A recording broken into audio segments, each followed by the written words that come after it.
벤처 투자라는 것 자체가 리스크를 당연히 수반하는 일이기 때문에 그 리스크를 어떻게 관리하고 어떻게 예상해서 좀 경감하는가가 투자에 있어서는 매우 중요한 영역이거든요. 애플이라는 회사가 워지니아과 잡스가 만들고 나서 처음에 클럽딜 형태를 통해서 VC들한테 조달을 하면서 회사가 주목받고 성장을 굉장히 하게 됐어요. 가장 많이 지적이 되는 게 폐쇄적인 네트워크 내에서만 이제 딜이 되고, 그리고 투자사들이 매우 무사안일하게 투자를 진행을 한다라고 질타하는 시각이 많은데요. 당연히 필요한 투자의 형태인데, 문제는 제가 앞서 말씀드린 것처럼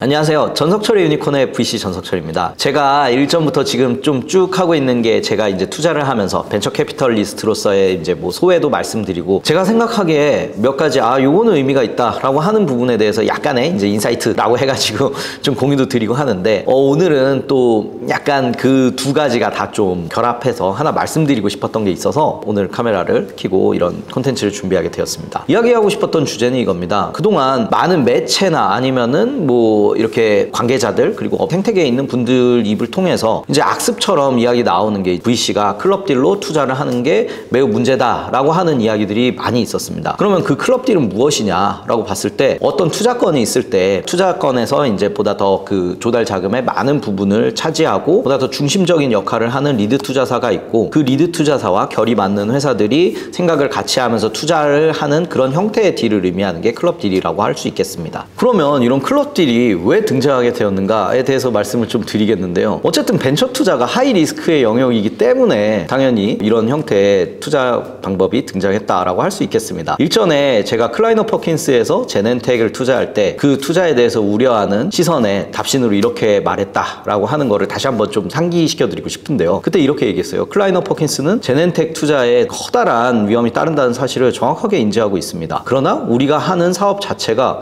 상당히 위험한 투자를 하는 것입니다 라고 답신을 했는데, 벤처 투자라는 것 자체가 리스크를 당연히 수반하는 일이기 때문에 그 리스크를 어떻게 관리하고 어떻게 예상해서 좀 경감하는가가 투자에 있어서는 매우 중요한 영역이거든요. 그렇기 때문에 한 곳에서 소위 말하는 이 펀딩의 전부를 한 곳의 투자사에서 투자를 했다라는 일이 드문 이유기도 합니다. 초기 단계가 아닌 시리즈 B 이상의 그런 딜에서 투자사 한 곳에서 전부 투자를 했다라는 게 많이 이제 들어보지 못한 이유도 거기에 있다라고 좀 말씀을 드릴 수 있겠습니다. 그래서 다시 한번 강조하건대, 리스크 분배 차원에서, 분산 차원에서 달성도를 보아가면서 특히 소통이 잘 되거나 투자 철학과 투자 성향이 좀 맞는 회사들끼리 이렇게 같이 투자를 하는 경우가 매우 빈번하게 있습니다. 많은 VC들이 클럽딜을 뭐 통해서 투자를 하기도 하고, 애플도 처음에 역사를 살펴보면 애플이라는 회사가 워지니아과 잡스가 만들고 나서 처음에 클럽딜 형태를 통해서 VC들한테 조달을 하면서 회사가 주목받고 성장을 굉장히 하게 됐어요. 그러면 뭐 이렇게 일반적으로 사용되는 투자 형태라고 하는데, 왜 클럽딜이 비판을 받는가에 대해서도 말씀을 드릴게요. 보통 클럽딜에 대해서 이제 비판을 하고 이거 되게 잘못됐다라고 이제 이야기를 할 때 가장 많이 지적이 되는 게 폐쇄적인 네트워크 내에서만 이제 딜이 되고, 그리고 투자사들이 매우 무사안일하게 투자를 진행을 한다라고 질타하는 시각이 많은데요. 아무래도 딜을 리드하는 투자사에서 이제 거의 대부분의 투자 하이라이트와 투자 논리들, 그리고 자료들을 조사해서 보고서를 작성하기 때문에 같이 들어가는 회사들의 공수가 굉장히 적고, 어떻게 보면 굉장히 남의 도움을 받아서 이런 이너서클 내에서 투자를 하기 때문에 게으름을 유발하는 거 아니냐라는 비판이 있는 겁니다. 저도 이 부분에서는 개인적인 경험으로는 쌓인 게 많이 좀 있었는데요. 예전에 제가 조금 주니어 시절에 그렇게 교류가 많지 않고 어떤 투자를 지향하는지도 잘 모르는 이제 VC 선배분께서 계속 보고서를 달라고 요구를 했었던 적이 있어요. 그래서 아니 이게 맞나? 라고 생각하면서 몇 번은 이렇게 제가 중요한 내용 지우고 공유를 좀 드리긴 했었는데, 나중에는 제가 이거는 저 좀 싫습니다 라고 거절을 하게 된 경험이 분명히 있습니다. 내용을 떠나서, 그리고 그게 얼마나 가치 있는지를 떠나서, 아니 저희가 약간 생각을 눌러 담고 그리고 애정을 담아서 꾹꾹 쓴, 나름대로는 정말 성의 있게 썼다라고 하는 보고서를 너무 가볍게 그런 글이 취급받는 것 같고 너무 가볍게 소비되는 것 같아서 그게 기분이 깝깝하고 좀 되게 안 좋았었거든요. 그러면 내 경험에 기반해서도 클럽딜 나쁜 거네 라고 할 수 있냐 라고 봤을 때 그거는 아니라고 저는 말씀을 명확하게 드리고 싶어요. 문제의식에 있어서의 지적은 타당하지만 그렇다고 클럽딜이라는 형태의 투자 형태가 잘못됐냐, 그게 아니라고 생각을 하고 있습니다. 투자 리스크 관리 차원에서 당연히 필요한 투자의 형태인데, 문제는 제가 앞서 말씀드린 것처럼 본질은 고민하지 않고, 그리고 이게 왜 투자해야 되는지에 대해서 생각을 많이 안 하면서 남에게 그냥 얹혀가려고 하는 마인드가 잘못됐다라고 볼 수 있겠습니다. 그래서 VC 자체가 아까 말씀드렸듯이 하이리스크 영역이기 때문에 내가 왜 이 회사에 꼭 투자를 해야 되는지, 그리고 이 회사는 어떤 장점이 있고 어떤 리스크가 있기 때문에 투자를 할 때 굉장히 중요한 목표를 설정하고 이렇게 관리를 할지에 대해서 사실 명확하게 생각이 더 있어야 되는 영역이다 라고 말씀을 좀 드리고 싶어요. 그런데 이렇게 이런 영역에서 별 생각이 없이 그냥 남들이, 그리고 대부분의 사람들이 좋다니까 약간 포모에 의존해서 투자를 한다든지, 아니면 굉장히 수익률이 좋았던 VC들이 투자를 한다니까 그거에 의지해 가면서 투자하려고 하는 그 마인드가 문제다라고 할 수 있겠습니다. 그래서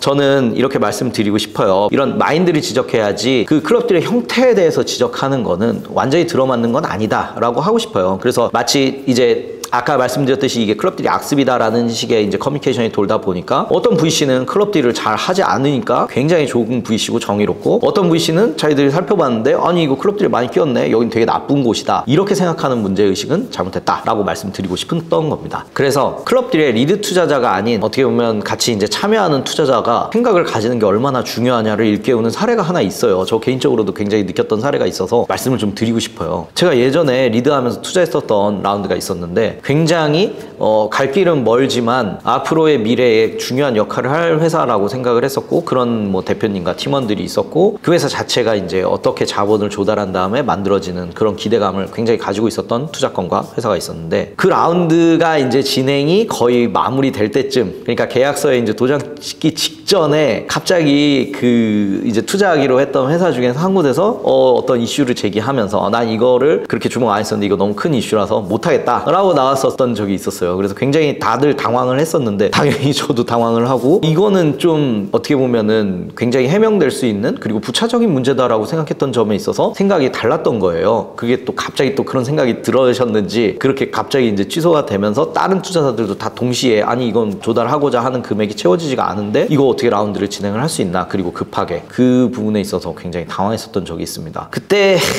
이제 충분히 해명을 하려고, 그리고 그것 앞으로 소명이 될 거다 라고 많은 노력을 해봤었는데, 그 회사는 어쨌든 그 문제의식이 너무 머릿속에 커져서 나는 싫다라고 하면서 투자를 하지 않았었고, 그럼 어떻게 해야 되냐라고 생각을 할 때 다행히도 굉장히 지금도 고마워하는 투자사 중에 한 곳은 저와 관점이 되게 비슷했어요. 그래서 생각도 많이 공유하고 평소에 소통하고 있는 회사였는데, 그 회사는 나는 리드 투자사랑 입장이 같아 라고 하면서 끝까지 중심을 잡으면서 같이 남아주시면서 이 딜을 마무리할 때까지 우리랑 관점을 같이 하는 투자자를 구해보자 라고 해서 실제로 그런 여러 이제 접촉과 설득 끝에 그런 분을 또 찾았어요. 그래서 같이 그분이 신규로 들어오게 되면서 그 라운드가 다행히 무사히 마무리되고, 회사는 투자를 받고 결과적으로는 상장도 되게 잘 하게 됐고, 지금 굉장히 그런 같이 투자했던 그런 인력들 그리고 회사들과 굉장히 좋은 인연으로 거듭나게 되었던 그런 일화가 있습니다. 그때를 생각해 보면 클럽딜에 이제 쫓아오신 회사들이 각자마다 생각이 있었고, 그 생각이 명확했기 때문에 어떻게 보면 리드 투자사가 아니라고 해서 열정이 없었던 게 전혀 아니었어요. 어떻게 보면 라운드 끝나고 나서 저보다 그 대표님과 더 많이 소통을 하시면서 더 많이 생각도 공유하고 어떻게든 더 도움을 주려고 다 같이 논의를 하면서 우리 같이 머리를 맞대고 이야기했었던 게 저한테 정말 소중했던 기억인 것 같아요. 그래서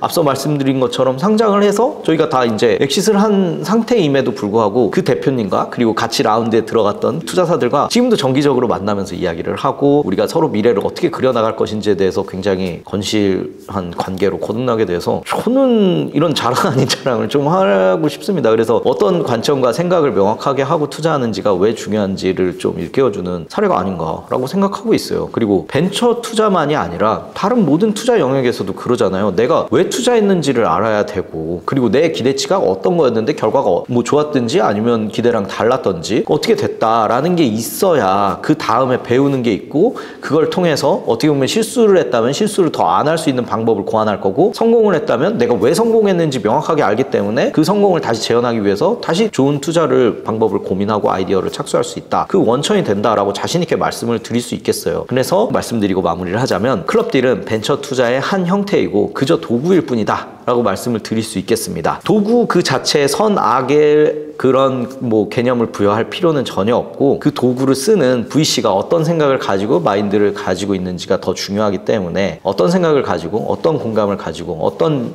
정보에 기반한 그런 논리를 도출했는지를 확인하면서 투자자를 뭐 선별하시면서 투자를 받으시던지, 아니면 그런 클럽들이 진행하실 때 같이 이제 리드 투자사와 이제 생각을 맞춰가면서 이렇게 진행을 하던지, 그런 방법들을 고민해 보면 더 좋겠습니다. 제가 준비한 콘텐츠는 여기까지입니다. 앞으로도 그런 벤처 투자나 이제 펀딩에 있어서의 제가 뭐 생각나는 것들이나 아니면 느끼는 것들 있으면 종종 이렇게 계속 말씀을 드리도록 할게요. 감사합니다.